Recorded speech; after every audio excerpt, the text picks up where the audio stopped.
contigo, que Jesus é o caminho dos céus. Oh, vem, vem, vem, vem, vem, Assembleia e louvemos ao nosso bom Deus Redentor, pois maior alegria não temos que fluir seu imenso amor. Vem, irmão, Assembleia dos Santos, sentir o poder do Senhor, e ali entoar lindos cantos, exultando no Consolador. Oh, vem, vem, vem, vem, vem, Assembleia e louvemos ao nosso bom Deus Redentor, pois maior alegria não temos que fluir seu imenso amor. Na Assembleia de Deus tu estejas, humilde aos pés do Senhor.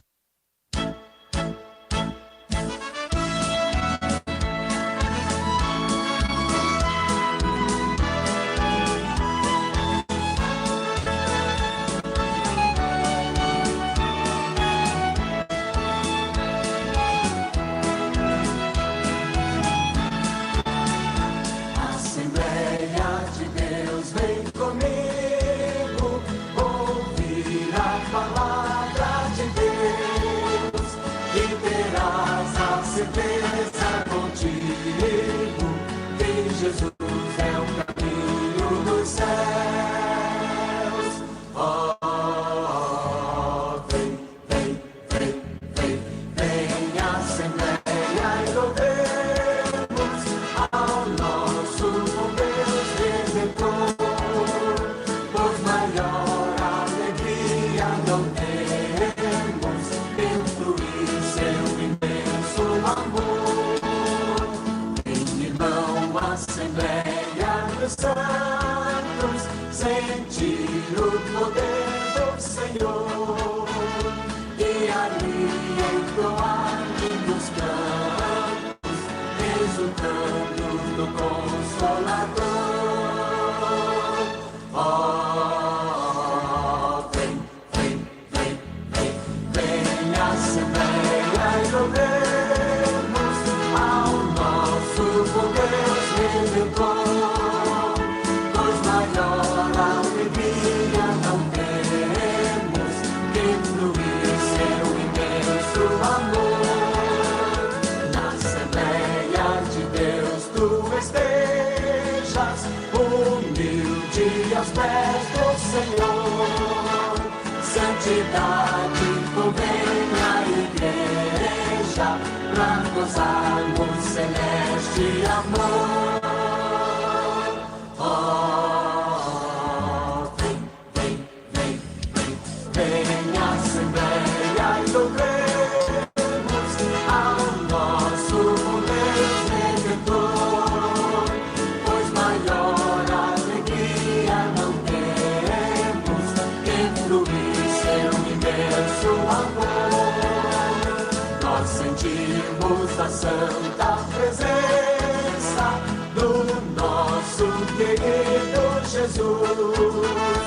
Anulada foi tua sentença, deixa as trevas e vem para a luz.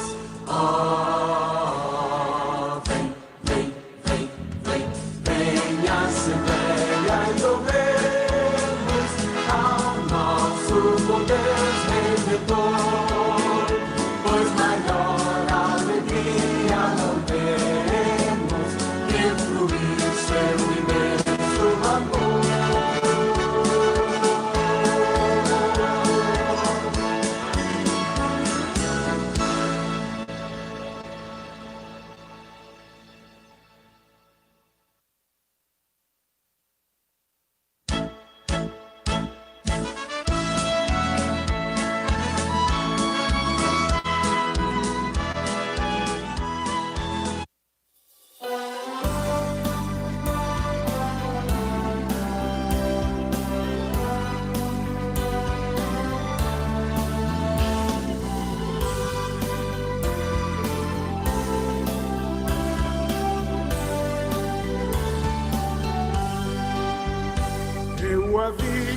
uma terra feliz, onde irei para sempre morar. Há mansões nesse lindo país que Jesus foi para me preparar. Vou morar nessa terra celeste por mim. Vou morar nessa terra celeste por mim. Cantarei nesse lindo país belos hinos ao meu Salvador, pois ali viverei bem feliz, sem angústias, tristezas nem dor. Vou cantar essa terra celeste por mim. Vou cantar nessa terra celeste por mim.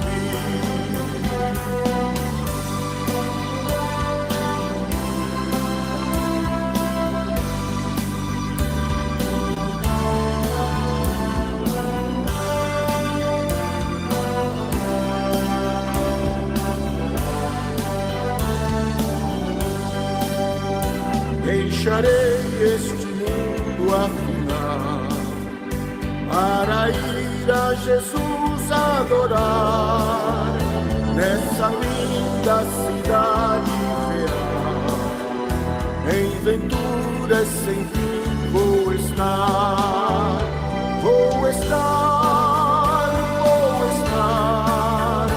nessa terra celeste por mim. Vou estar nessa terra celeste por mim.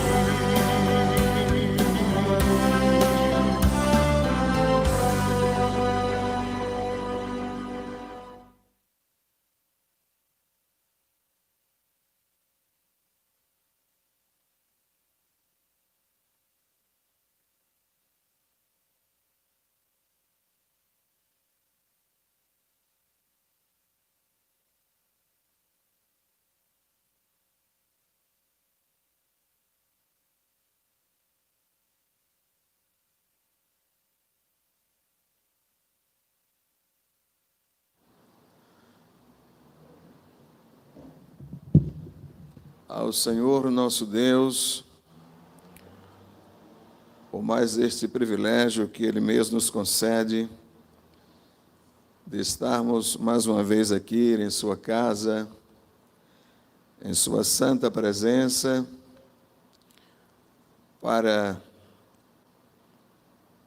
levarmos aos nossos queridos irmãos e demais pessoas que porventura esteja ao nosso alcance, mais uma porção da santa e gloriosa Palavra de Deus. E nesta manhã especial, o conteúdo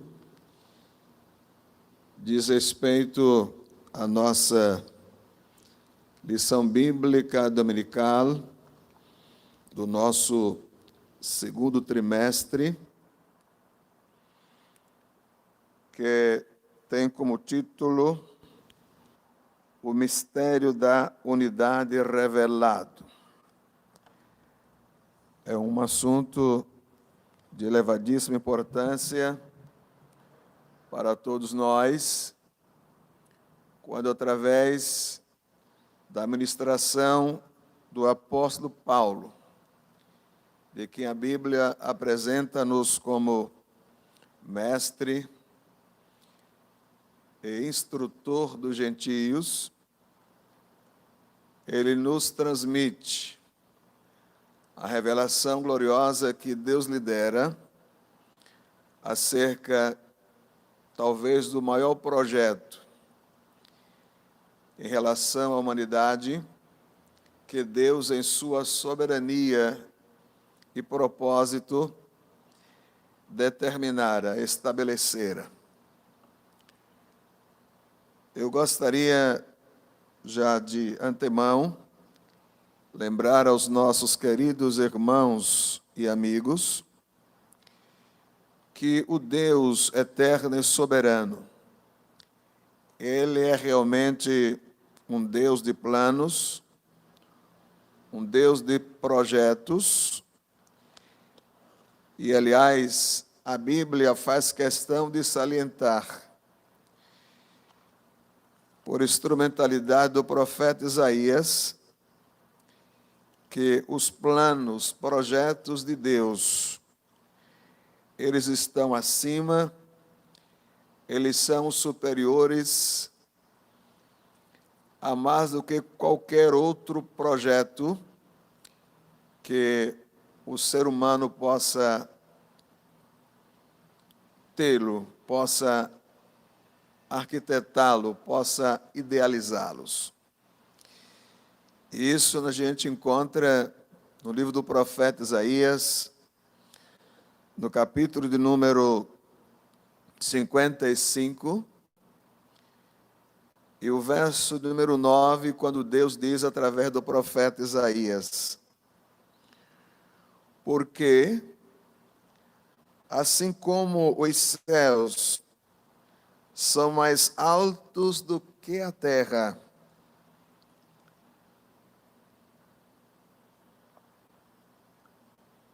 assim são os meus caminhos mais altos do que os vossos caminhos, e os meus pensamentos mais altos do que os vossos pensamentos.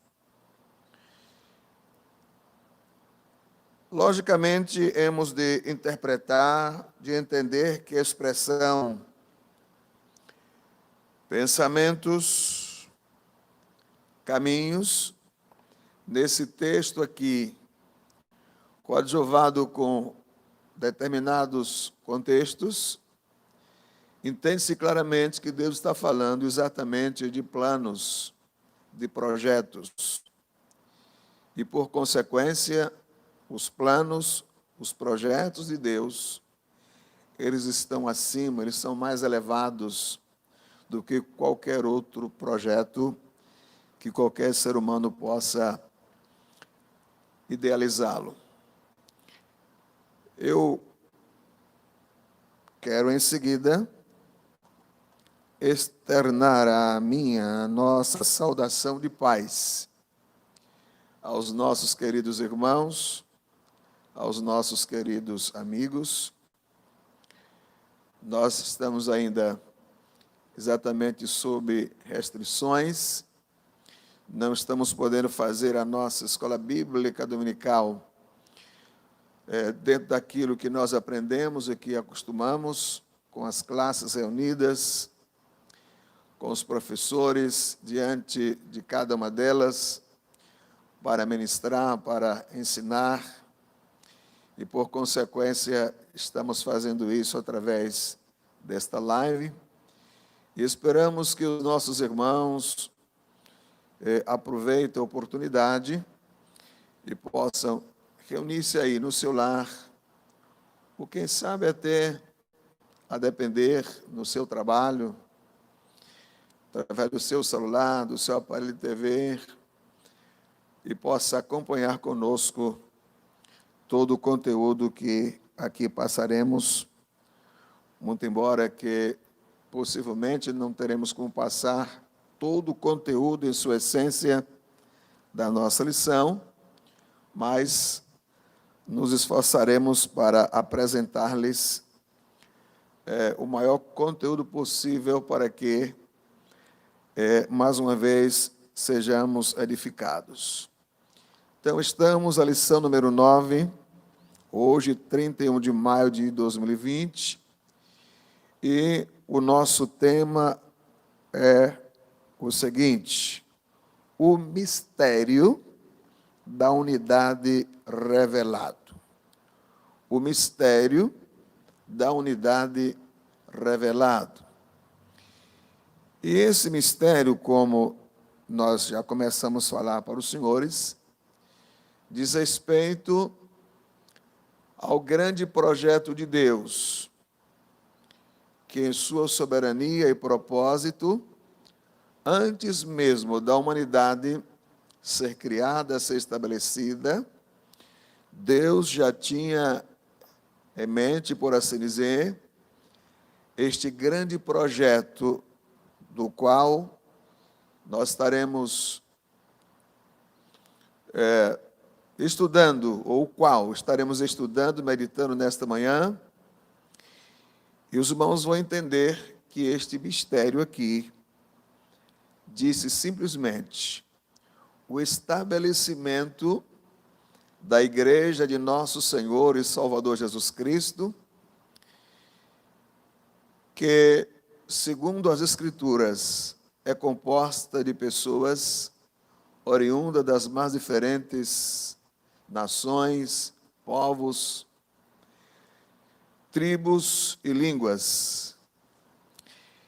E estas pessoas, elas foram unidas, elas foram juntadas, por assim dizer,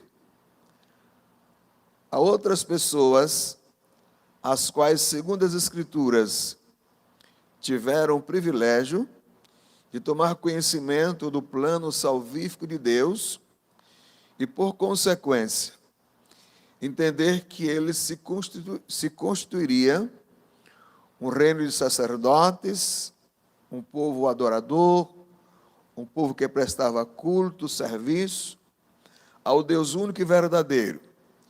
E por muito tempo, por muitos séculos, este povo tinha em si o conceito, a compreensão, o entendimento de que eles seriam o povo exclusivo, e esta exclusividade, ela se perpetuaria por todos os tempos, por todas as eras.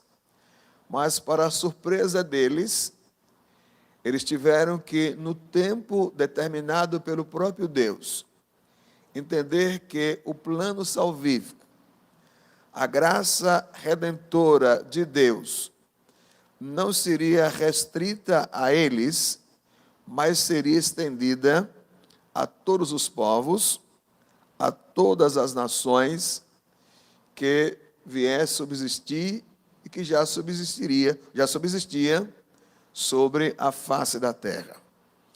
E este povo original, este povo inicial, a Bíblia nos mostra com muita clareza, tratar-se do povo judeu. E eles, por muito tempo, tinham este entendimento de que eles seriam os únicos a alcançar esta graça benevolente da parte de Deus. Mas eles estavam equivocados. Ou melhor dizendo, eles não tiveram o entendimento, não lhes foi revelada a eles exatamente a amplitude desta graça salvífica. E quando isto aconteceu, a maioria deles, a priori, não entenderam, mas o que importa é que o plano de Deus prevaleceu, e segundo o apóstolo Paulo, hoje, todos aqueles que abriram o seu coração e vierem aceitar a Jesus como seu único e suficiente Salvador, passarão a fazer parte exatamente deste grande projeto. Nós vamos ler alguns pontos aqui da nossa revista. Quanto ao título, nós já lemos. Quanto ao texto áureo, a Bíblia nos diz, aqui em Efésios, capítulo 3, verso 5, o seguinte: o qual, noutros séculos, não foi manifestado aos filhos dos homens, como agora tem sido revelado pelo Espírito aos seus santos apóstolos e profetas. Entendemos, obviamente, que o que Paulo está se referindo aqui, com esta indicação, o qual diz respeito exatamente o que o próprio apóstolo Paulo chama de mistério de Deus, que posteriormente seria revelado, como foi nos dias do apóstolo Paulo, outros apóstolos e profetas do Novo Testamento, e que, na verdade, eles foram os instrumentos através da qual Deus, pela operação direta e eficaz do Espírito Santo, revelara a eles e, por consequência, os demais que passaram a crer, passaram a entender e, por consequência, fazer parte deste projeto. Então, diz o qual, noutros séculos, é uma alusão às gerações, aos séculos passados, não foi manifestado aos filhos dos homens. O projeto não fora manifestado anteriormente, de maneira clara, de maneira compreensível, aos santos do Antigo Testamento, da Antiga Aliança, e sequer fora revelado aos anjos. Nem os anjos eleitos, que são aqueles que perseveraram em obediência ao Senhor nosso Deus, como também não foi manifestado àqueles que se rebelaram contra Deus, pois a Bíblia os classificam como autoridades elevadas, quer do reino das trevas, quer do reino da luz. A Bíblia fala sobre eles como sendo autoridades. Por exemplo, no capítulo 6 do mesmo livro, da mesma epístola, no caso aqui aos Efésios, Paulo nos mostra com muita clareza acerca destes seres, como constituindo-se em autoridades. Efésios 6, verso 12, nos diz a palavra de Deus: porque não temos que lutar contra carne e sangue, mas sim contra os principados, contra as potestades, contra os príncipes das trevas deste século, contra as hostes espirituais da maldade nos lugares celestiais. Então, aqui Paulo usa esses termos, como, por exemplo, principados, potestades, príncipes, hostes, para dizer exatamente da classificação pela sua ordem destes seres, que de uma forma ou de outra se constituem determinadas autoridades, no caso aqui do reino das trevas.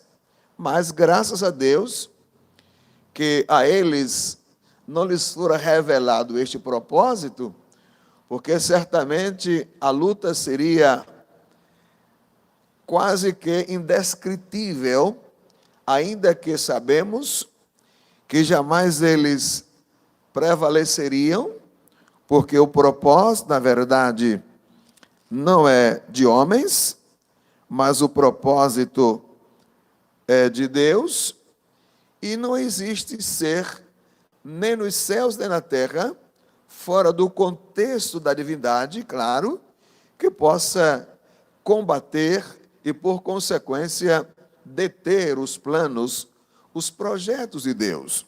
Isaías, no seu capítulo aqui de número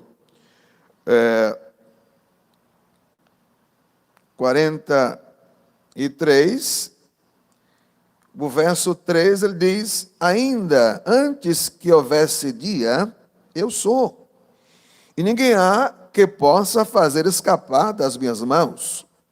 Operando eu, quem impedirá? Por consequência, entendemos que se fora revelado aos tais, que se fora possível eles entenderem acerca deste projeto, eu particularmente entendo que a batalha seria muito grande. E isso fica claro desde quando a gente estuda a história dos próprios hebreus, desde quando a gente analisa os dias integrantes da fase do nascimento de nosso Senhor Jesus Cristo, e prosseguindo até durante o seu período ministerial, culminando com a morte na cruz.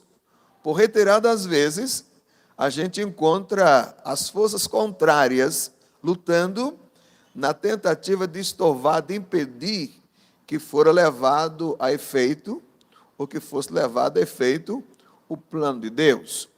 Mas é como Deus dissera, ainda antes que houvesse dia, Ele é.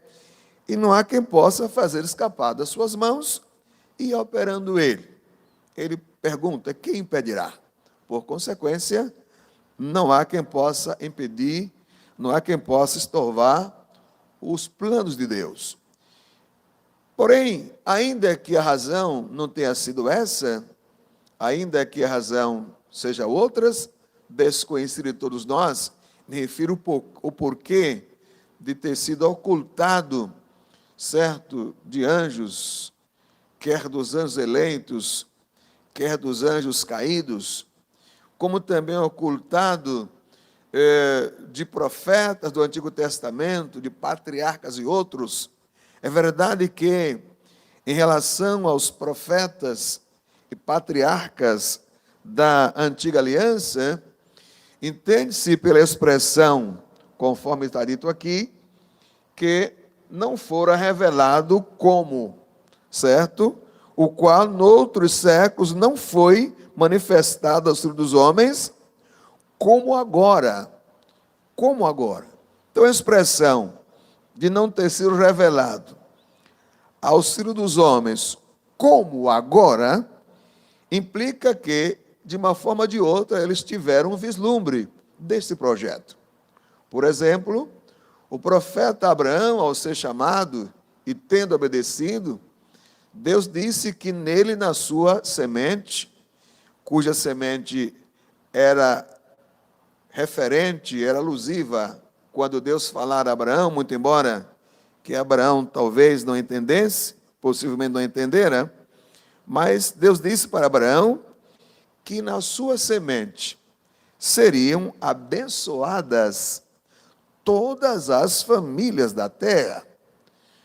Logo, considerando que a semente a quem Deus se referia é a pessoa de nosso Senhor e Salvador Jesus, e que fora lhe dito também que nesta semente seriam abençoadas todas as famílias, ou todas as nações, infere-se que aí era já um pouco da revelação de Deus acerca desse seu grande projeto.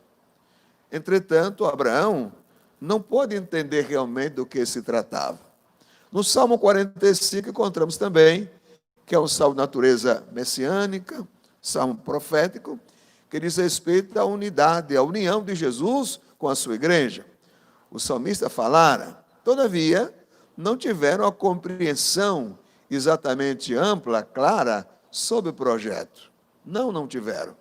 Glória a Deus.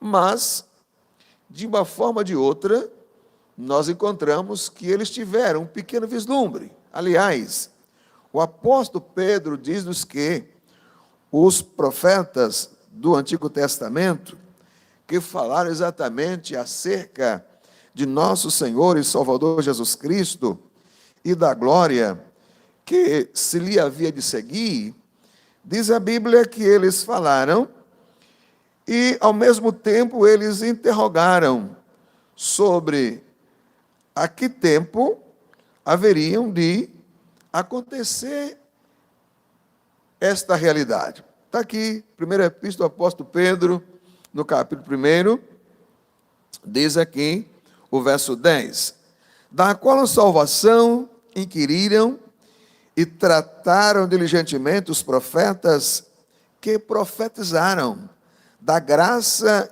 que vos foi dada.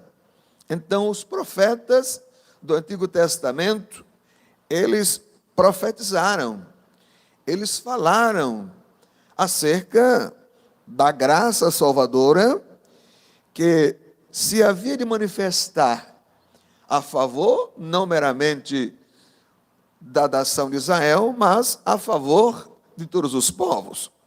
Mas eles não entendiam bem. Falaram, da parte de Deus, falaram inspirados pelo Espírito Santo, todavia não entendiam bem acerca da realidade da qual eles estavam proferindo a mensagem da parte de Deus.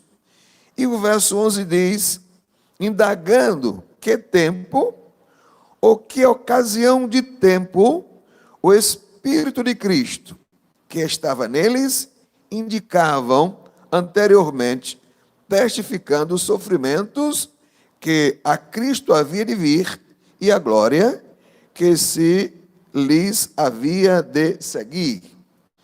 Eles profetizaram, diz o verso 10, acerca da salvação em prol de toda a humanidade, da graça salvadora que se manifestaria, conforme o apóstolo Paulo fala na sua epístola a Tito, capítulo 2, diz que a graça de Deus se ha manifestado, trazendo salvação a todos os homens. Isso está aqui no capítulo 2 da epístola de Paulo a Tito, verso 11, porque a graça de Deus se ha manifestado, trazendo salvação a todos os homens. Glória a Deus. E por consequência, os profetas, como disseram, do Antigo Testamento também falaram a este respeito, sem ter, todavia, reitero, a devida compreensão. Eles indagavam, eles perguntavam, quando será? Como será? Mas foi dito para eles que, na verdade, não era para o seu tempo, mas era para um tempo futuro, e eles visualizaram também aqui, não apenas o sofrimento, como, por exemplo, o profeta Isaías, no capítulo 53, lá está muito claro acerca dos sofrimentos que Jesus suportaria em prol da humanidade, e o profeta que fala acerca do sofrimento de Jesus, ele fala também dos resultados gloriosos dos seus sofrimentos, que era exatamente a reconciliação de muitos povos com o seu Deus, com o seu Criador. Diz Isaías 53, resumindo o verso 11, o trabalho da sua alma ele verá e ficará satisfeito. Com o seu conhecimento, o meu servo, o justo, justificará muitos, porque as iniquidades deles levará sobre si. Então, todo o capítulo 53, Isaías fala sobre os sofrimentos indizíveis, indescritíveis do nosso Senhor Jesus Cristo, mas também salienta aqui o resultado do seu sofrimento, que era a justificação de muitos. Glória a Deus. E, por consequência, ele fala aqui do sofrimento, volto a Pedro, mas também da glória que havia de seguir a Jesus.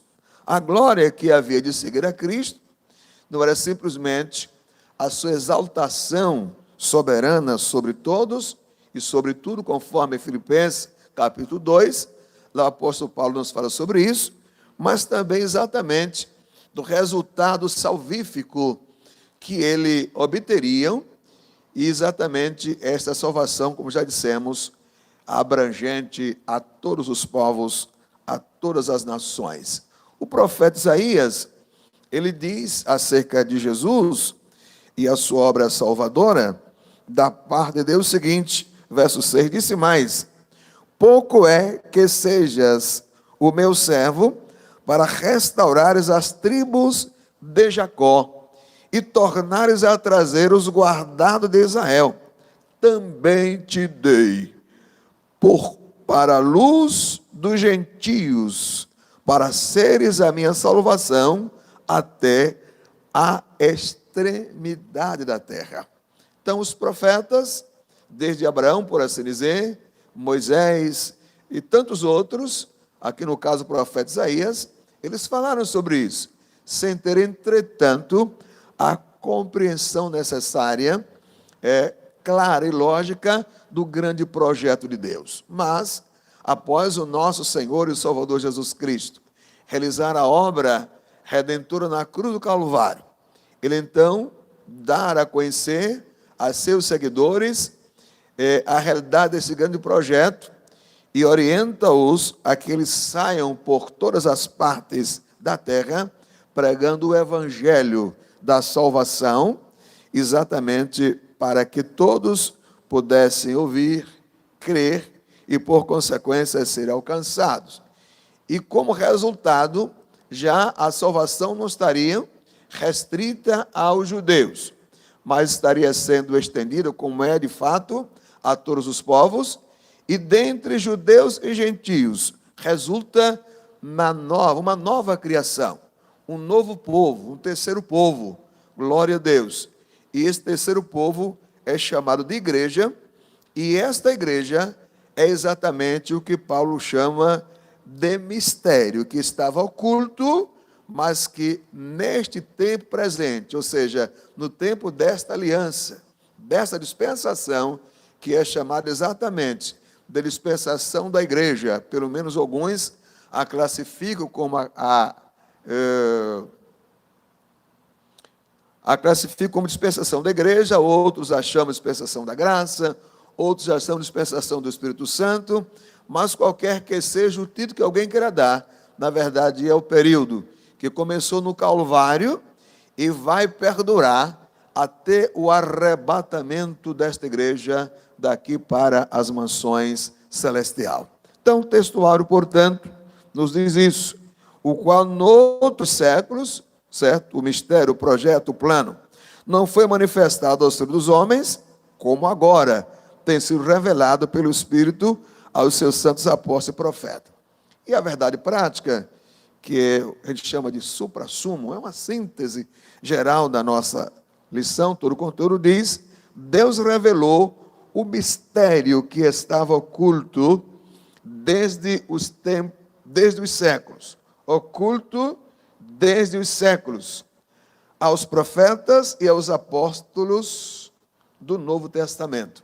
Então, desde exatamente a eternidade passada, até a morte redentora de nosso Senhor Jesus Cristo, a sua ressurreição dentre os mortos, até aí, tudo estava ainda oculto.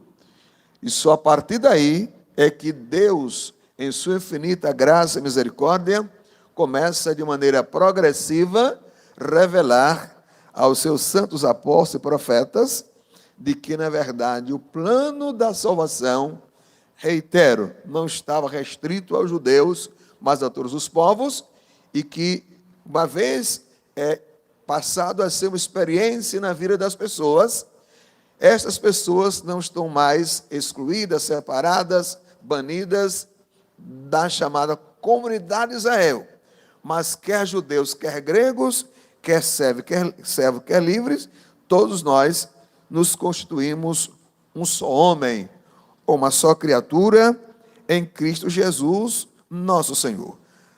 Na epístola do apóstolo Paulo aos Colossenses, no capítulo 3, o verso 10, ele diz o seguinte, verso 10, e vos revestistes o novo homem, que se renova para o conhecimento, segundo a imagem daquele que o criou. Verso 11, onde não há grego nem judeu, não há circuncisão nem circuncisão, bárbaro, cita, servo ou livre, mas Cristo é tudo em todos. Ou em outras palavras, segundo os Coríntios 5:10, se alguém está em Cristo, nova criatura é. As coisas velhas já passaram, eis que tudo se fez novo.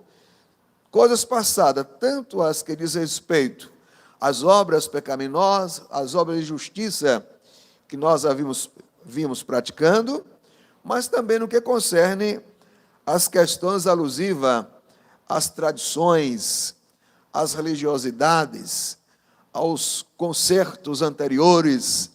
Tudo isso passou-se.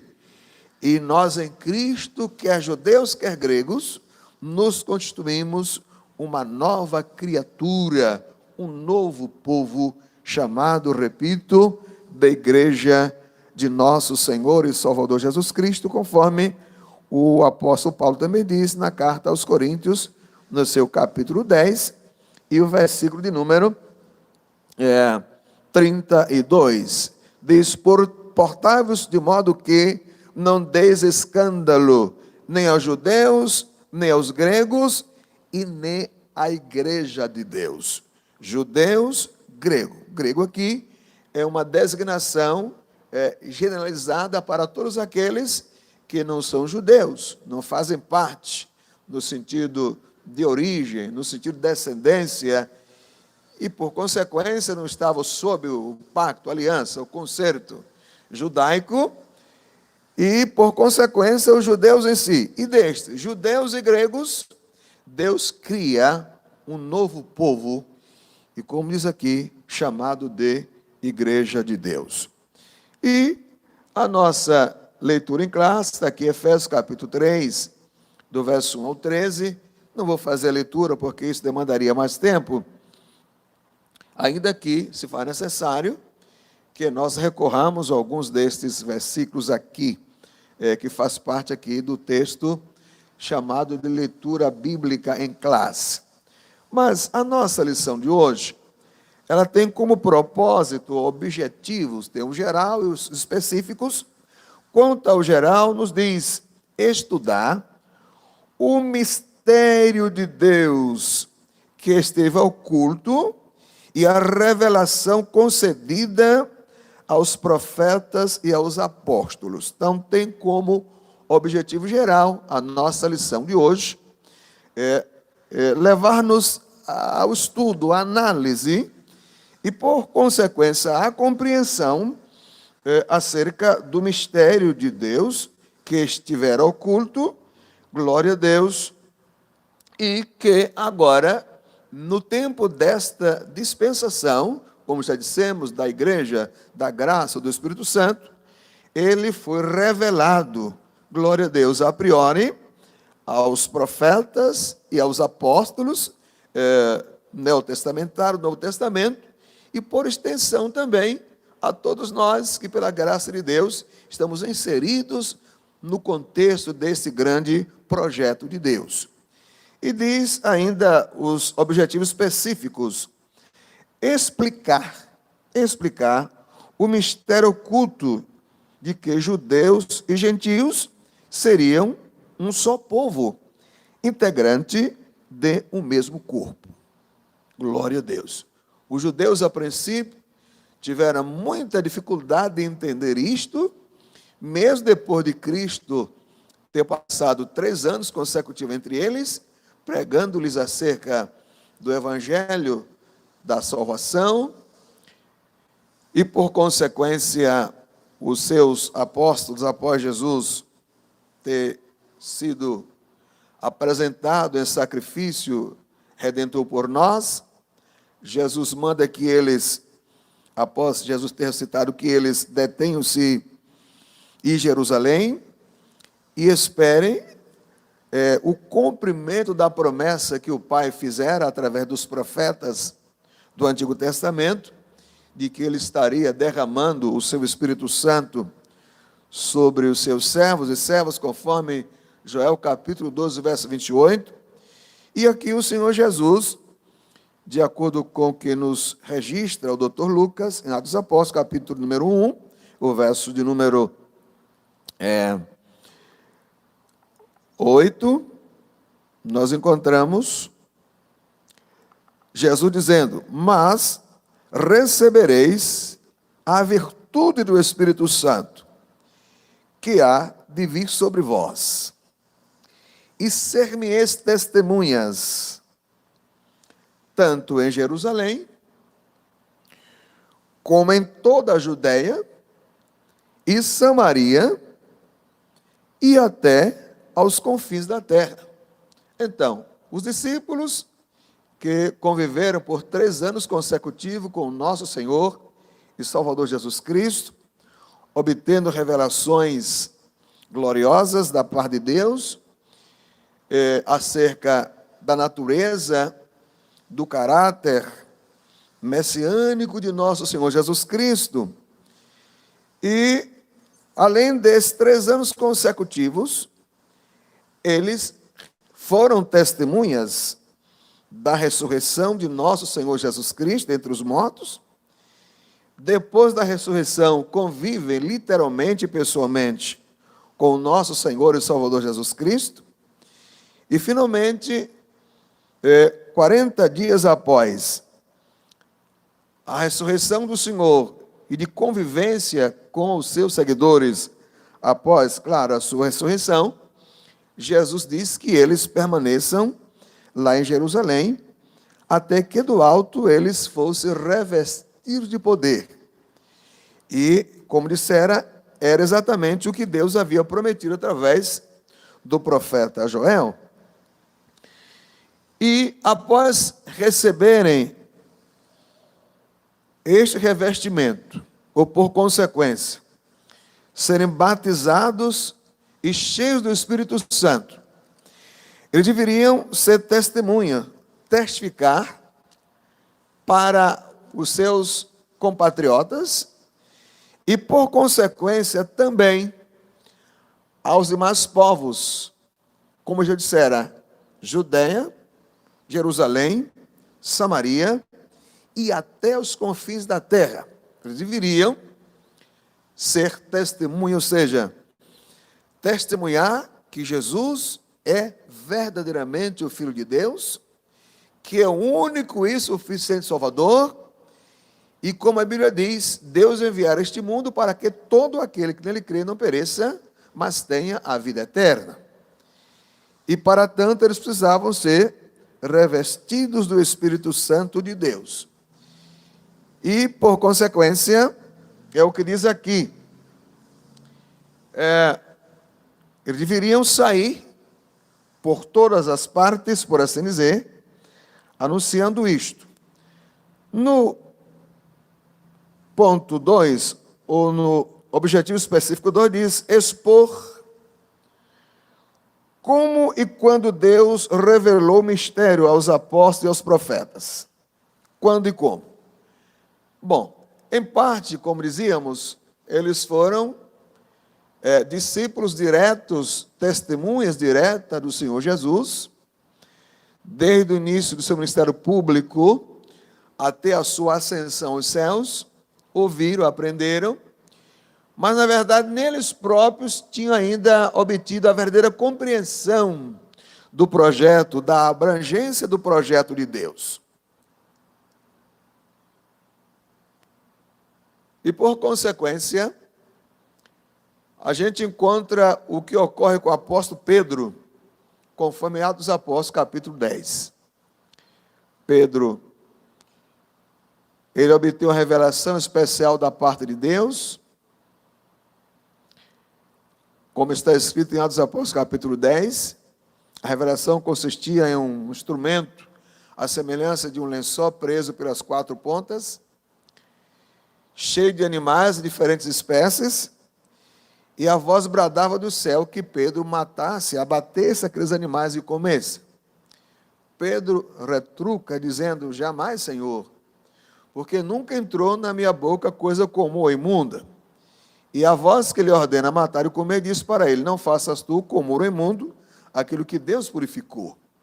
E, por consequência, aquela revelação, ela repete-se por mais uma vez, e Pedro fica analisando, buscando entender o significado, quando ele recebe a comitiva na sua casa, da parte de um centurião, um gentil, convidando-o a ir até lá.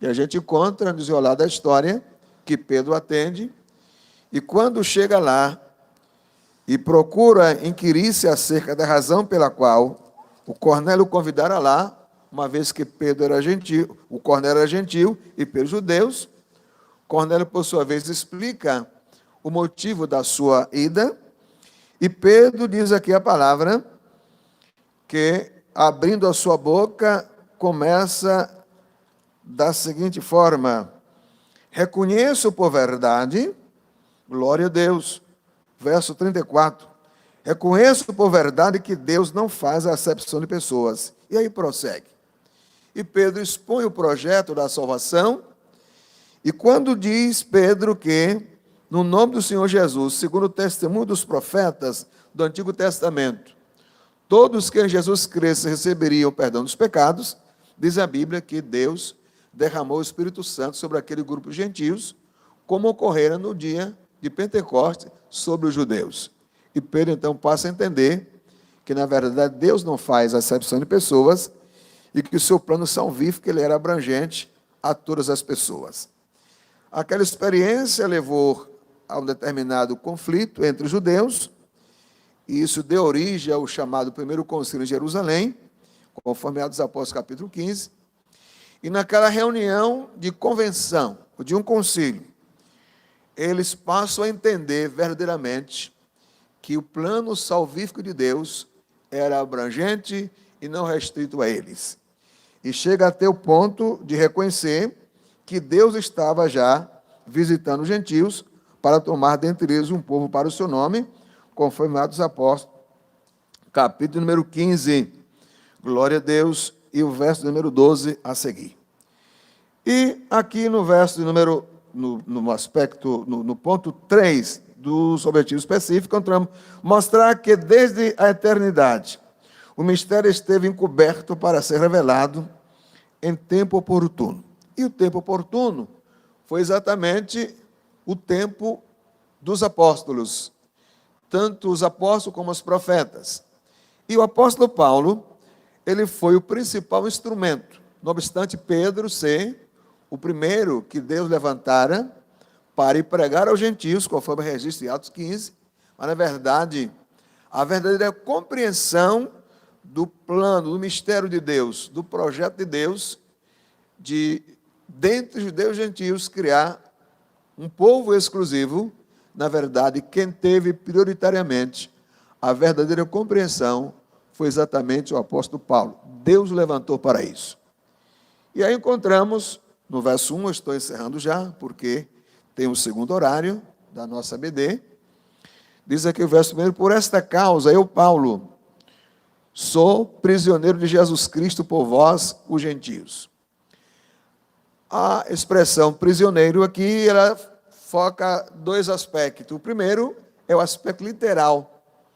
Nós encontramos em Atos dos Apóstolos, capítulo número 28, o registro da prisão de Paulo em Roma.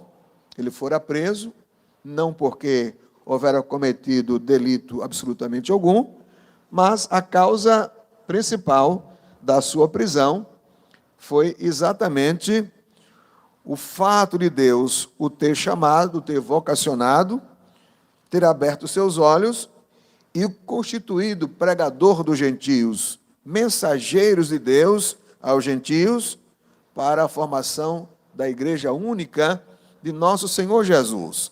Atos 28, o verso 16, nos diz aqui a palavra de Deus, e logo que chegamos a Roma, o centurião entregou os presos ao general dos exércitos, mas a Paulo se lhe permitiu morar por sua conta com o soldado que o guardava. E o verso 30 diz, e Paulo ficou 2 anos inteiros na sua própria habitação, que alugara, e recebia todos quantos vinham a ele. Então, não obstante a ênfase de que Paulo, ao chegar em Roma, ele passou a habitar em uma casa e não no presídio, propriamente dito, ele estava acompanhado diuturnamente por um soldado que o vigiava. Ele era um prisioneiro, a chamada, hoje talvez, a prisão domiciliar. Por isso, quando ele diz aqui, por esta causa eu, Paulo, sou o prisioneiro de Jesus Cristo por vós, os gentios. Se não fora o seu ministério que Deus lhe incumbira para desempenhar entre os gentios, pregando o evangelho da salvação aos gentios, seguramente Paulo não seria preso, até por conta das suas origens. O que levara Paulo a ser um prisioneiro, na verdade, fora o seu ministério entre os gentios, que, na verdade, foi objeto de relutância e muito séria da parte dos judeus, e até considerado Paulo um criminoso, porque pregara o evangelho que, em parte, é de encontro exatamente aos seus princípios religiosos. E Paulo, por consequência, foi acusado, foi preso e culminou com a sua condenação em Roma, sendo executado. Então, quando ele disse que era prisioneiro de Cristo Jesus por causa dos gentios, ele se referia a priori à sua prisão literal. Mas alguns entendem também que esta prisão aqui diz respeito ao seu comprometimento irrestrito com o nosso Senhor e Salvador Jesus Cristo e o senso de responsabilidade que pairava sobre ele na execução do seu ministério, que era de levar as boas novas de salvação a todos os povos. Eu gostaria de ler, mas vou me omitir de ler, mas ele fala aqui, exatamente quando Jesus se revela a ele, diz que Jesus o havia constituído para a luz dos gentios, ou seja, para levar o evangelho da salvação aos reis, às autoridades as mais diferenciadas, as mais diferentes, até os confins da terra. Ele diz: se é que tendes ouvido a dispensação da graça de Deus, que para convosco me foi dada. A dispensação da graça. Deus o levantou, Deus o constituiu, doutor, apóstolo, instrutor dos gentios. E, por consequência, deu a Paulo essa graça de receber revelação, a compreensão do grande mistério. O que consiste o mistério? Que judeus e gentios seriam constituídos de um só corpo e, por consequência, igreja única de nosso Senhor e Salvador Jesus. E diz ainda como foi esse mistério manifestado pela revelação, como acima, em pouco vos escrevi. Ele diz respeito aos versículos anteriores aqui, do capítulo número 3, ou seja, do capítulo 2. Ele faz aqui, capítulo 1, ele se ocupa de um assunto, capítulo 2 também, e finalmente ele, no capítulo 2, ele salienta exatamente que éramos nós e o que alcançamos pela graça de nosso Senhor Jesus Cristo. Ele diz como me foi esse mistério manifestado pela revelação, como acima em pouco vos escrevi. Porque quando leis podeis perceber a minha compreensão do mistério de Cristo. O mistério continua sendo o mesmo. O que é isso? O mistério é a igreja. Glória a Deus. Que não fora revelado diretamente nas dispensações anteriores, mas só nesta que foi revelado o grande projeto de Deus. O qual, noutro século, diz aqui, não foi manifestado aos filhos dos homens, como agora. Já dissemos a princípio, já lemos alguns textos, eles tinham alguns ilumes, todavia não tinham compreensão exata, completa, clara, acerca do projeto. Mas agora tem sido revelado pelo Espírito aos seus santos apóstolos e profetas. Outra coisa, a revelação aqui, na verdade eu não li, não citei para os senhores o texto, ou seja, o conceito de revelação, mas segundo o nosso dicionário teológico da nossa PhD diz revelação. Então, tem aqui a etimologia da palavra, mas é traduzido como manifestação sobrenatural de verdade, de uma verdade que se achava oculto. O que é revelação? Tem aqui a etimologia da palavra e o seu consequente significado. Revelação. Manifestação sobrenatural de uma verdade que se achava oculta. Então, a revelação, ela não vem simplesmente por meras pesquisas, pela mera capacidade humana, mas a revelação de Deus, a revelação das coisas espirituais, nós só poderemos obtê-la mediante a atuação direta do glorioso Espírito Santo de Deus. Se o Espírito Santo de Deus não atuar nas nossas mentes, por assim dizer, no nosso entendimento, jamais nós teremos capacidade de compreender as coisas que emanam da parte de Deus no seu contexto espiritual. Diz aqui, por exemplo, o verso 9, de Coríntios 2, capítulo 1, da primeira epístola. As coisas que o olho não viu e o ouvido não ouviu, e não subiram ao coração do homem, são as que Deus preparou para os que o amam. Está aqui. Mas Deus nos revelou pelo seu Espírito Santo. Então, quem revela as coisas de Deus é o Espírito Santo de Deus. Se o Espírito Santo de Deus não trabalhar no nosso entendimento, na nossa mente espiritual, jamais nós compreenderemos as coisas de Deus. Se fôssemos ler aqui, nós veríamos que o homem sem o Espírito Santo é considerado homem natural, homem carnal, e não tem a mínima probabilidade de compreender as coisas de Deus. Para os tais, as coisas de Deus parecem uma loucura. Glória a Deus. Mas os espirituais, na verdade, eles entendem, porque os espirituais são habitados pelo Espírito Santo de Deus, e o Espírito Santo trabalha na mente do coração, ilumina o nosso entendimento, e a gente passa a entender as coisas que são de Deus. Prosseguindo aqui, em que constitui exatamente o mistério? Ele explica no verso 6, a saber. Então o ministério consiste nisso, a saber, que os gentios são cordeiros de um mesmo corpo e participantes da promessa em Cristo pelo Evangelho.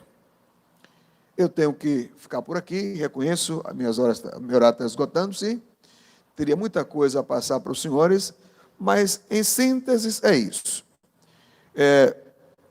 O mistério oculto no Antigo Testamento, já falamos um pouco como estava oculto, certo?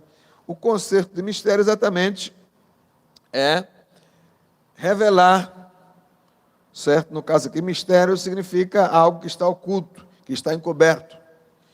E a revelação é tirar, certo? O que impede é descortinar, glória a Deus, e por consequência facilitar a compreensão.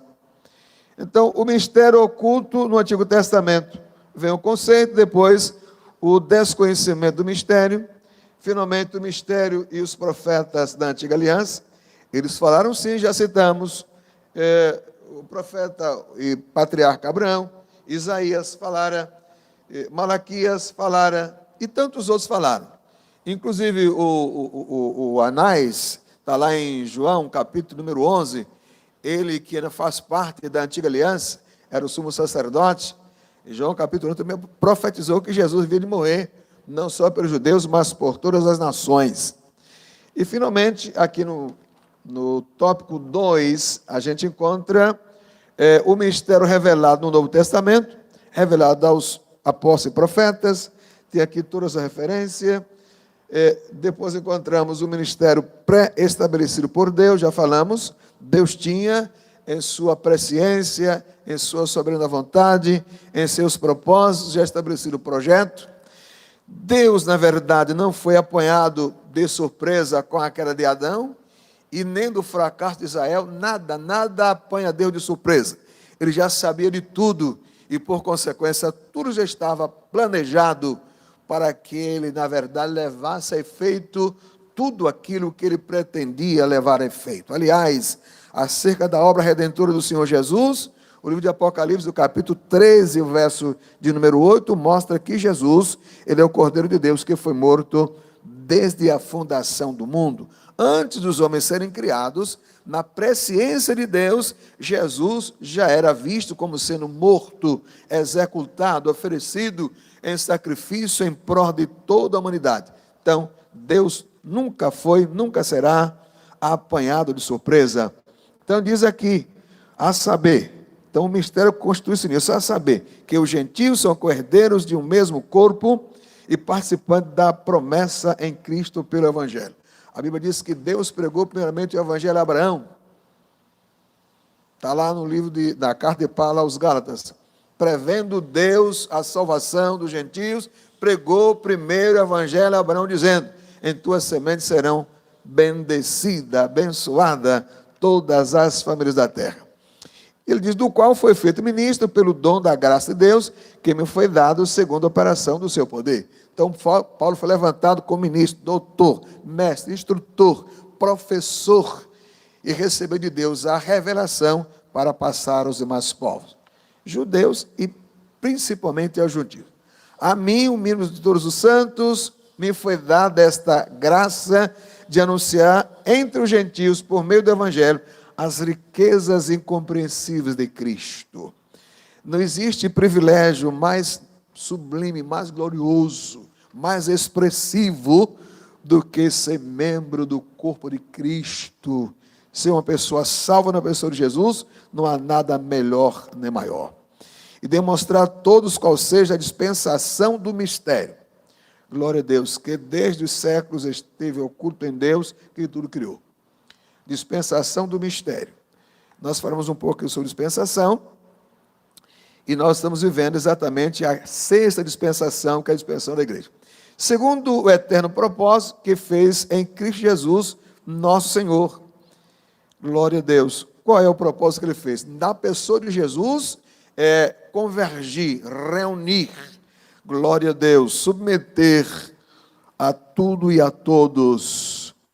E diz ainda, no qual temos ousadia e acesso com confiança pela nossa fé nele. Nós temos acesso a Deus, às promessas, todos os bens das riquezas insondáveis de Deus, nós temos acesso através de nosso Senhor Jesus Cristo. Portanto, vos peço que não desfaleçais nas minhas tribulações por vós, que são a vossa glória. Paulo estava preso. Para alguns se constitui uma vergonha. Significa dizer, o pastor dos gentios, o instrutor dos gentios, o pregador dos gentios está preso, está condenado, está encarcerado. E alguém talvez pudesse desanimar-se com isso, mas Paulo diz com muita ênfase, não desanimeis, não enfraqueçais por conta destas tribulações, mas entendam, isto se constitui a vossa glória. Lá Paulo tiver oportunidade de tanto receber, como também escrever, tornar, fazer notório o mistério que antes ninguém sabia, ninguém conhecia, mas agora estava sabendo. E Paulo lá, guardado das perseguições dos judeus, na sua própria casa, por 2 anos consecutivos no mínimo, teve tempo suficiente para orar, consagrar, receber, escrever e transmitir a todos em geral o ministério que Deus lhe dera a graça de conhecer e de revelar. Que o Senhor abençoe aos nossos queridos irmãos. Isso é praticamente apenas a introdução da nossa lição, mas leia ainda a lição, leia as referências, e muito terão ainda que aprender, mas a essência da coisa é essa. O mistério é esse. Qual é o mistério? Revelado. Que todos os crentes em Cristo Jesus, independentemente de sua origem, sua procedência, conforme Apocalipse capítulo 5, povos, tribos, nações e línguas, Deus os fizera para Ele próprio através do sacrifício redentor de Jesus, reis e sacerdotes, e reinaremos com Ele para todos sempre. Que o Senhor nos abençoe, que o Senhor nos ajude, em nome de nosso Senhor Jesus Cristo. Vamos fazer esta oração, encerramos essa primeira parte, e vai entrar a segunda parte, está ali o professor me olhando ali, ele é o professor dos nossos jovens, mas Deus vai proporcionar todas as coisas e tudo sairá bem. Querido Deus, nosso eterno e glorioso Pai, em nome de Jesus, teu amado Filho, te damos graças por estes momentos felizes, te rogamos que a tua graça alcance, Senhor, mais e mais os teus filhos, as tuas filhas, que o Espírito de revelação e de todo entendimento domine, Senhor, opere, haja poderosamente em cada mente, em cada coração, que possamos entender a tua palavra e guardá-la em o nosso coração. Em o nome de Jesus te rogamos e te damos graças. Amém. Glória a Deus. Amém.